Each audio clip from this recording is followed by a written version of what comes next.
Welcome to the Pastor Study Podcast. This is Pastor Sean, and I will share some thoughts and stories about being a pastor.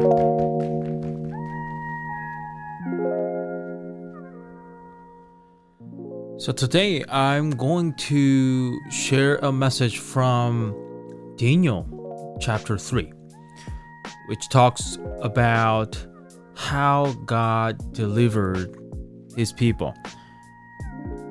What are you going through today? Hopefully everything is going well, but we don't know, right? Sometimes things are hard, but this message could be a very, very encouraging for you.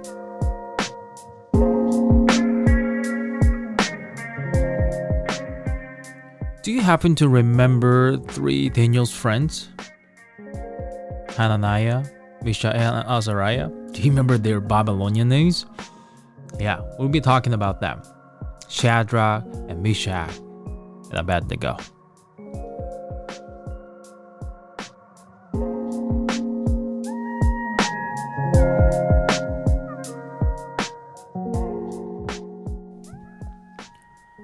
There is a huge disconnect between the closing verses of chapter 2 and the first verse of chapter 3. We don't know how much time elapsed between these two accounts. It probably wasn't a lengthy period, but it was long enough for King Nebuchadnezzar to begin having some significant second thoughts about his dream and its meaning as explained to him by Daniel. Listening to Daniel reminding him of the dream he couldn't remember and caught up in the interpretation, Nebuchadnezzar was greatly impressed. He fell on his face and declared publicly, "Truly, your God is the God of gods, the Lord of the kings, and the revealer of secrets." Daniel chapter 2, verses 46 and 47. He seemed to accept that Daniel's God was showing him the future. But then, the king must have started thinking about the fact that his kingdom was going to be replaced by another. He liked the idea of being the head of gold, but having another kingdom supersede Babylon was another matter. We read in the opening verse of chapter 3, Nebuchadnezzar the king made an image of gold, whose height was 60 cubits and its width 6 cubits. He set it up in the plain of Dura, in the province of Babylon. Daniel chapter 3, verse 1.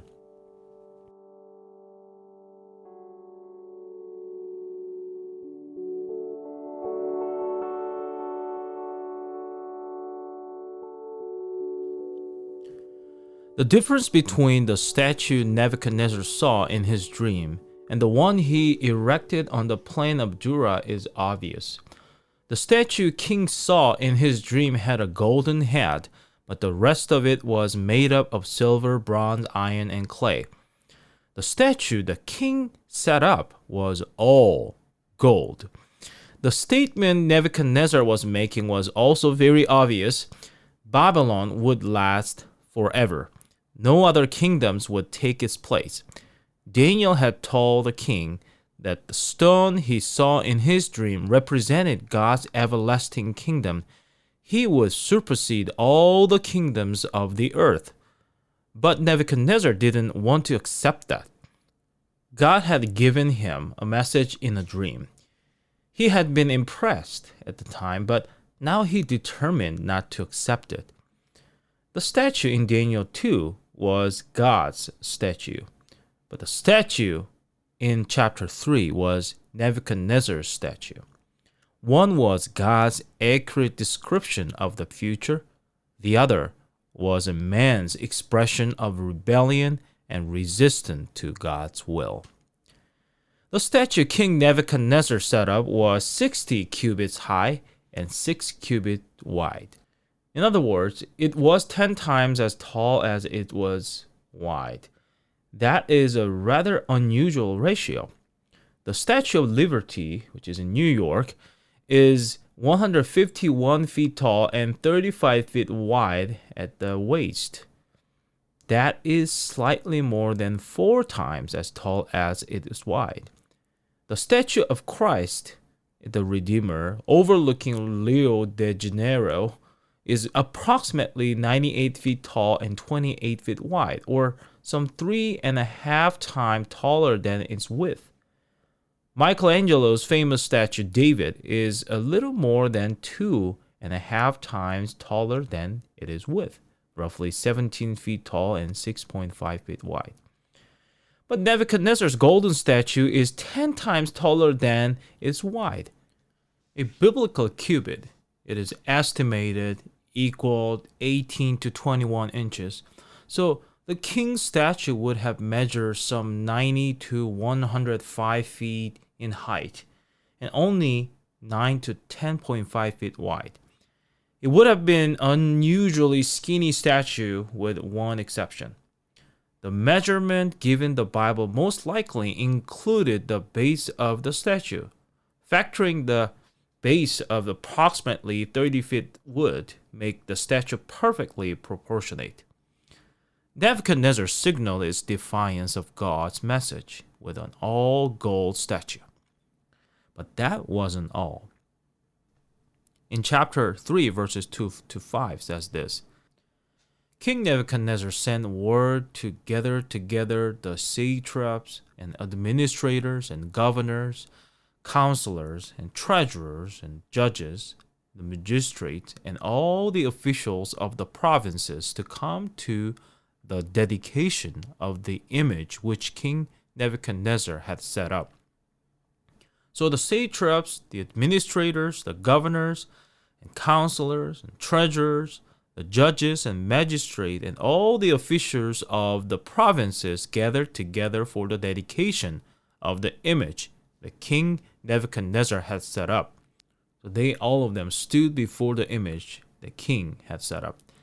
Then a herald cried aloud, To you it is commanded, O peoples, nations, languages, that at the time you hear the sound of the horn, flute, harp, lyre, and psaltery in symphony with all kinds of music, you shall fall down and worship the gold image that King Nebuchadnezzar set up.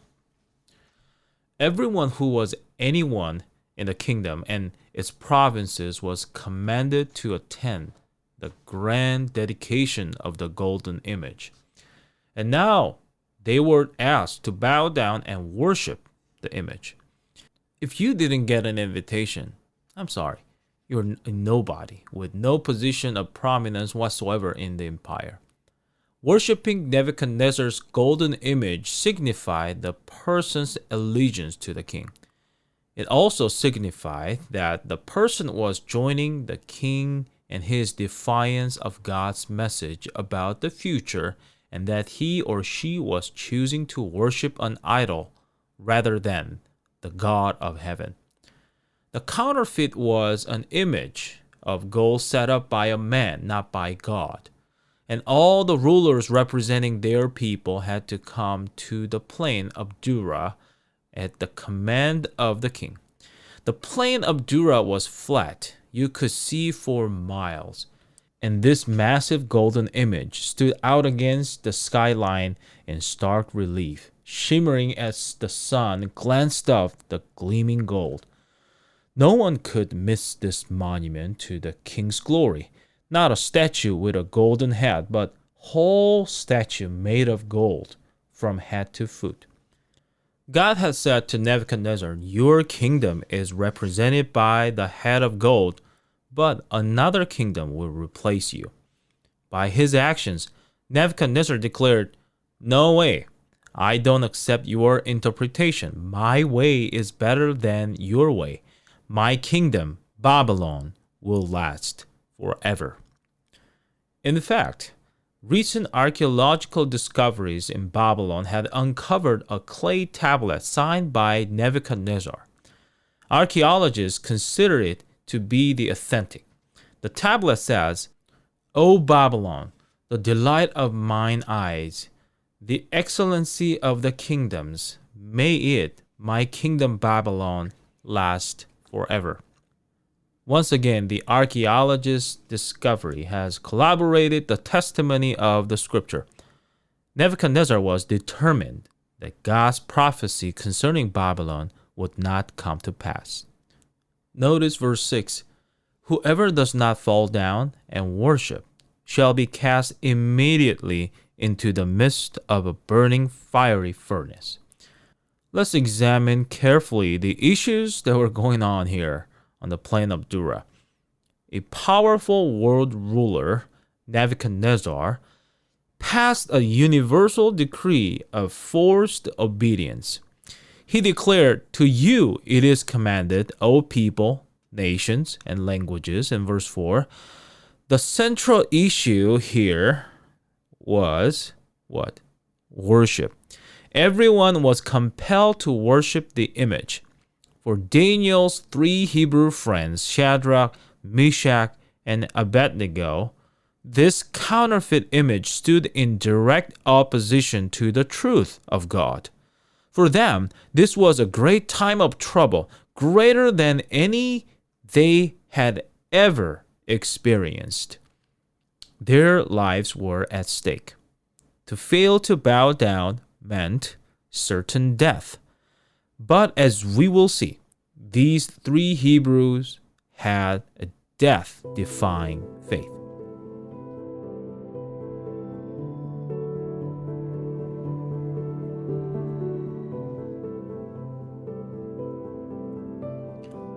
In Daniel chapter 3, we find a powerful world leader who commands and compels the worship of a counterfeit image.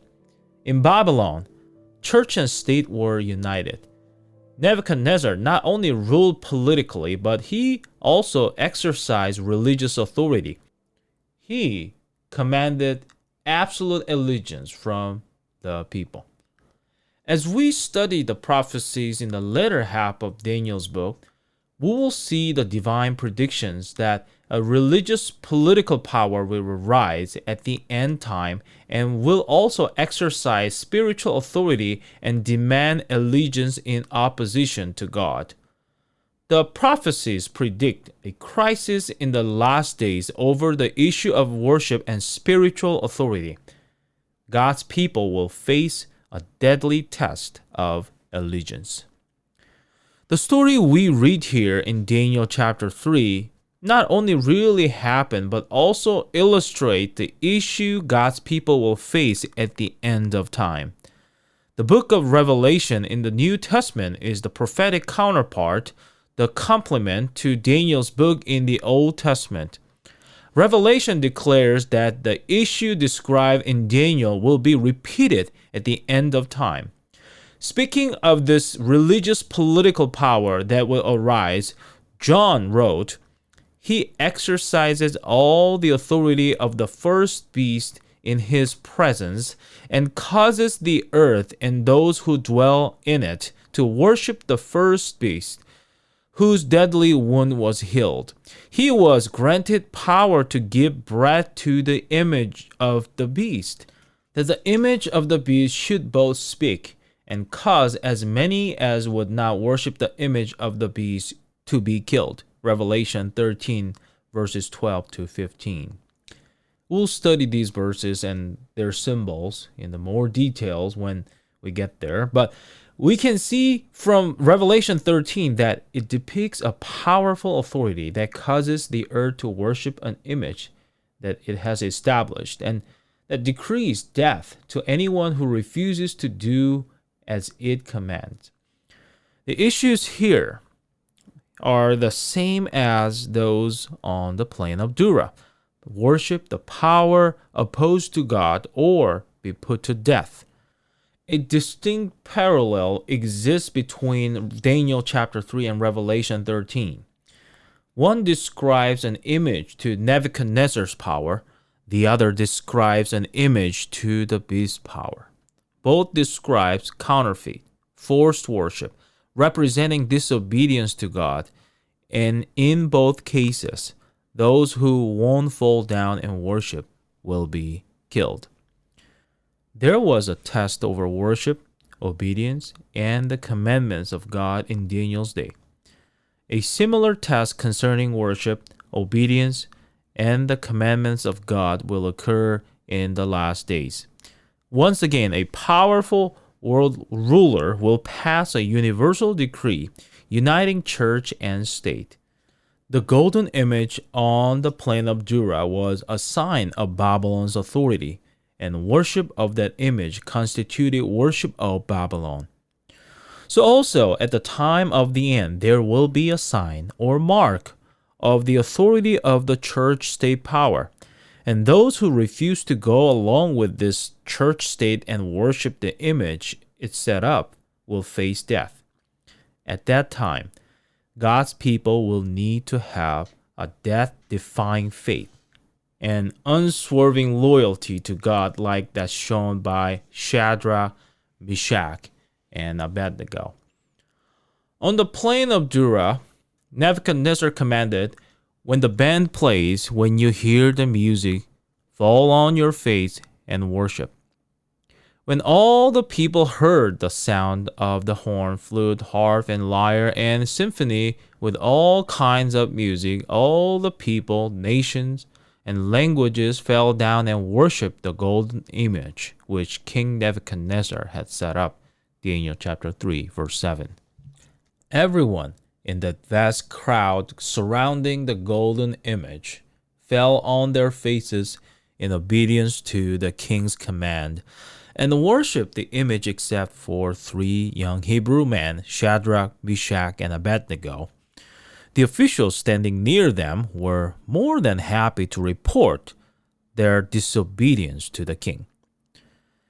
They spoke and said to the king Nebuchadnezzar, "O king, live forever. You, O king, have made a decree that everyone who hears the sound of the horn, flute, harp, lyre, and psaltery in symphony with all kinds of music shall fall down and worship the gold image.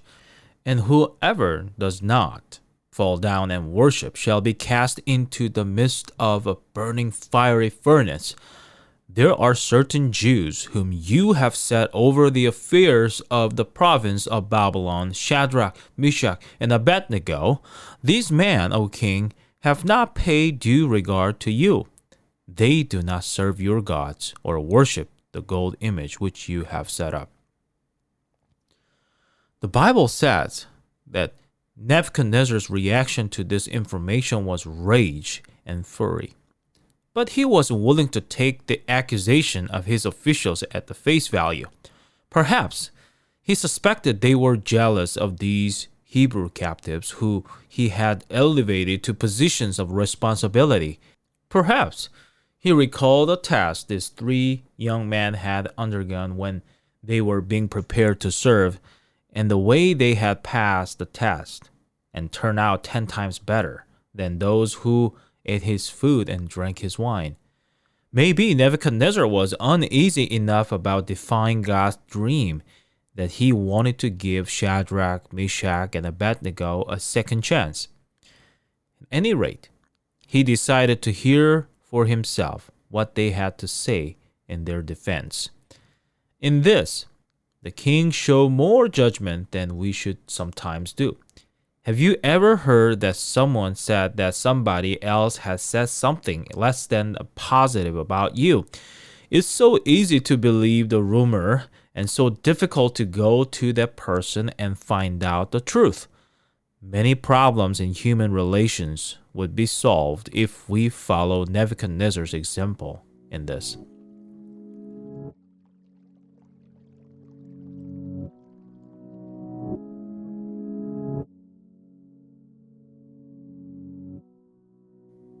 So the king, full of rage and fury, brought Shadrach, Meshach, and Abed-Nego before him and looked them in their eyes and said, "Is it true that you do not serve my gods and worship the gold image which I set up?" Daniel 3:14. He was giving them the benefit of the doubt. "I gave you a chance once, but don't push me. Don't try my patience. When the band strikes up, you had better fall down this time and worship the image. Their reply contains a valuable lesson for us today. Verse 16 says, Shadrach, Meshach, and Abed-Nego answered and said to the king, O Nebuchadnezzar, we have no need to answer you in this matter. Some decisions in life need to be settled before we were brought to the test. Shadrach, Meshach, and Abed-Nego obeyed the king as far as they could. They went to the dedication because he commanded them to. But they had already decided that they were not going to yield their conscientious convictions and worship the image. They would be loyal to God. So they replied, O king, we don't need to think about this. You don't have to give us a second chance. We've already given this situation a great deal of thought, and we've made up our minds. We will remain faithful to God. You can throw us into the fiery furnace, but we will not worship your image of gold. I don't think they said this in an arrogant, defiant tone of voice. I think they were trying to help the king see the dilemma he had put them in and why they couldn't obey him. They explained and reasoning behind their decision. If that is the case, our God, whom we serve, is able to deliver us from the burning fiery furnace, and he will deliver us from your hand, O king. But if not, let it be known to you, O king, that we do not serve your gods, nor will we worship the golden image which you have set up. Verse 17 and 18. Shadrach, Meshach, and Abed-Nego would rather die believing in God than yield their conscientious convictions. Some people have the idea that faith is kind of like magic or a good luck charm, that if you pray and believe strongly enough, you will never get sick, you will never in debt, you will never get discouraged. Their whole idea is that faith is kind of like a get out of jail free card that you can present, and God will grant you whatever you ask. Shadrach, Meshach, and Abed-Nego had no doubt that God could deliver them, but they didn't automatically assume that he would. They recognized that their faithfulness to God might lead them into burning fiery furnace. Faith doesn't always deliver us from the fire, but it will always take us through the fire, trusting in God. Faith is not a good luck charm that ensures things will always turn out right.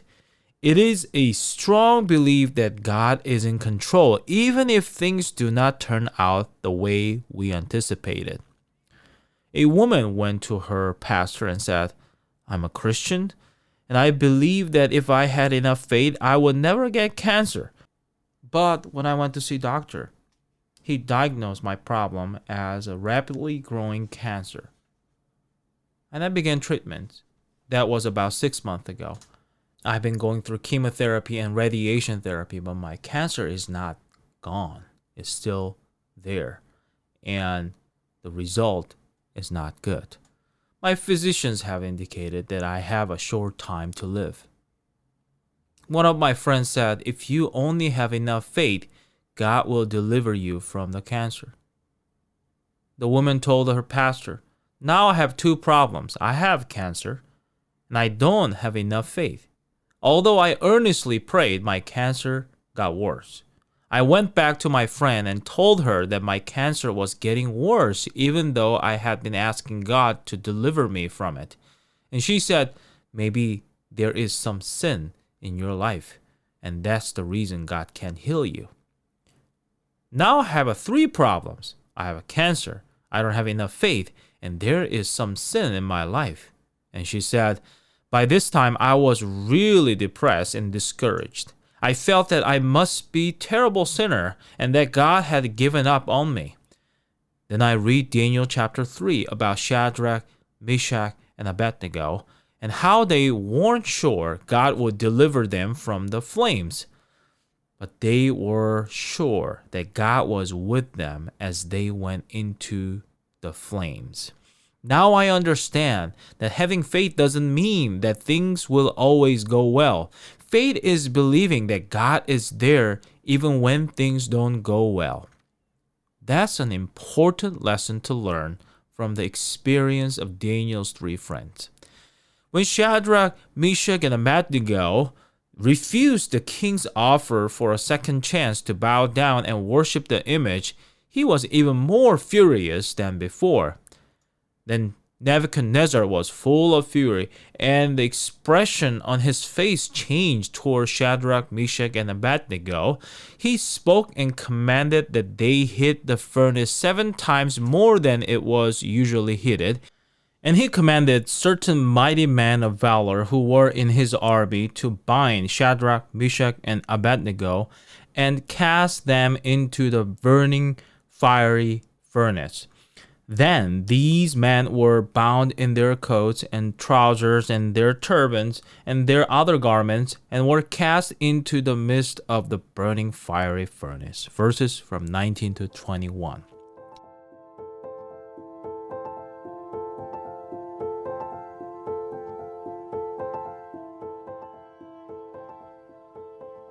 The fire was so hot, it killed the man who threw them into it. But what about Shadrach and Meshach and Abed-Nego? They fell down bound into the midst of the burning fiery furnace. Verse 23. But God worked a miracle on their behalf. He honored their faith and delivered them from a horrible death. Jesus himself came down and stood in the fire with them.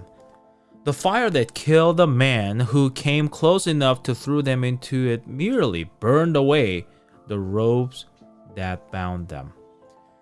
Then King Nebuchadnezzar was astonished, and he rose in haste and spoke, saying to his counselors, "Did we not cast 3 men bound into the midst of the fire?" They answered and said to the king, "True, O king." "Look," he answered, "I see 4 men loose walking in the midst of the fire, and they are not hurt, and the form of the 4th is like the Son of God." Verses 24 and 25. When you go through the flames of life, God is there. He is the God who delivers us. There is a time of trouble coming on the whole earth before Jesus comes, and it will require loyalty to God like that of Shadrach, Meshach, and Abed-Nego. But sometimes we face a time of trouble, not in the future, but right now. And when that happens, God is there as well. He is the God who rescues us in the flames of life. When your heart is broken, God is there. When your marriage has fallen apart, God is there. When your doctor tells you that you have a terminal illness, God is there. When you are going through the flames of life and it seems that you are going to be consumed by discouragement and depression, God is there. In every heartache, every disappointment, God is there. He is the God who delivers. This doesn't mean that He will always put your marriage back together or heal your terminal illness. The 3 Hebrews told the king, "Our God whom we serve is able to deliver us from the burning fiery furnace. But if not," verses 17 and 18, they realized God's plan might be that their lives would be ending in the flames. But even so, they would still trust Him. They will still be faithful because He is the God who delivers. He may choose to deliver us by quenching the flames, or He may choose to deliver us by standing in the flames with us and giving us the courage and loyalty to keep our hand in His, no matter the cost. When Shadrach, Meshach, and Abed-Nego went through their fiery trial and stayed faithful to God, God was teaching them to trust Him in the darkness. He was teaching them to have greater faith and greater courage. It was not because God did not love them that they went through the fire. It was because He saw in them something valuable and precious that had to be refined by the flames of difficulty. Maybe you are not going through any flames right now. Your life may be moving along on an easy path. But sooner or later, you will experience the flames of adversity. Every life has its sorrows and heartaches. The world we are living in is not always kind. But when we are thrown into the flames, there is someone who enters the furnace with us. When Shadrach, Meshach, and Abed-Nego went into the furnace, they did not go in alone. Nebuchadnezzar saw the Son of God walking about in the furnace with them. And when we are in the furnace of life, we can look with the eye of faith through the smoke and the flames and the tears and see the Son of God with His arms around us, whispering courage in our ears as He walks with us in the furnace of affliction.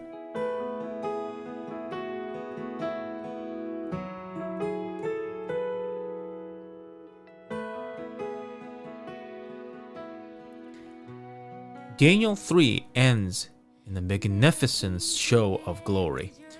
A hidden king is impacted by the fate of Shadrach, Meshach, and Abed-Nego. Nebuchadnezzar called the 3 Hebrews to come out of the furnace. Notice that apparently they didn't leave the furnace until the king told them they could. I think I would have been rushing out of the furnace as soon as I realized I wasn't going to be burned alive. But Shadrach, Meshach, and Abed-Nego were content to remain in the furnace with Jesus.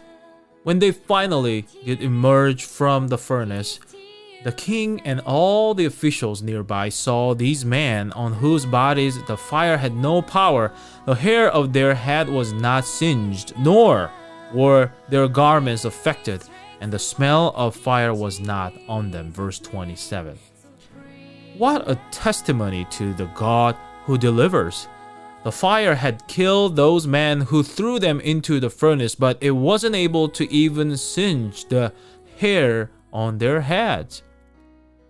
Nebuchadnezzar spoke, saying, "Blessed be the God of Shadrach, Meshach, and Abed-Nego, who sent His angel and delivered His servants who trusted in Him. And they have frustrated the king's word and yielded their bodies that they should not serve nor worship any god except their own God. Therefore, I make a decree that any people, nation, or language which speaks anything amiss against the God of Shadrach, Meshach, and Abed-Nego shall be cut in pieces, and their houses shall be made an ash heap. Because there is no other God who can deliver like this." Verses 28 and 29. Nebuchadnezzar had looked into the flames and had seen the Son of God, Christ, the mighty deliverer. Nebuchadnezzar saw that these 3 Hebrews had something that he didn't have, a God who was able to deliver. He still had his old autocratic tendencies. He still didn't understand the God of love and free will. He switched from demanding that the people worship his gold image into demanding that they worship the God of Shadrach, Meshach, and Abed-Nego. He had threatened anyone who failed to worship the golden image with death in the fiery furnace. Now he threatened anyone who failed to worship the God of heaven with being cut in pieces. He didn't fully understand. Nevertheless, he was filled with a sense that God delivers. God was speaking to Nebuchadnezzar's heart. Perhaps one day in a place where there is no suffering, pain, or death.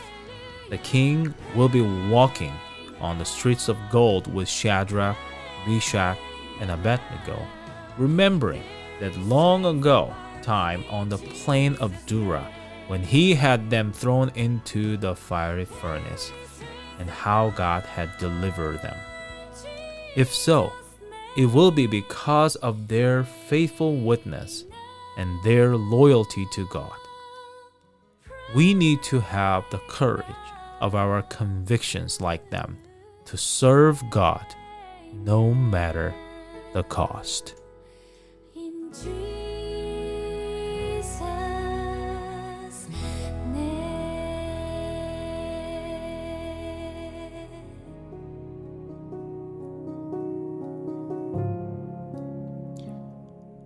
I hope today's story was inspiring. My prayer is that God will touch your heart right now. Why don't you spend a moment of prayer after this podcast? Ask God to show you who He really is. If you want to reach out to me, you can email me at sean.lee@pseanlsh.com, or you can visit the webpage pseanlsh.com. Also, please subscribe and like it. And if you can share this podcast with your friend, that'd be awesome too. So my friends, stay blessed, and we'll see you next time.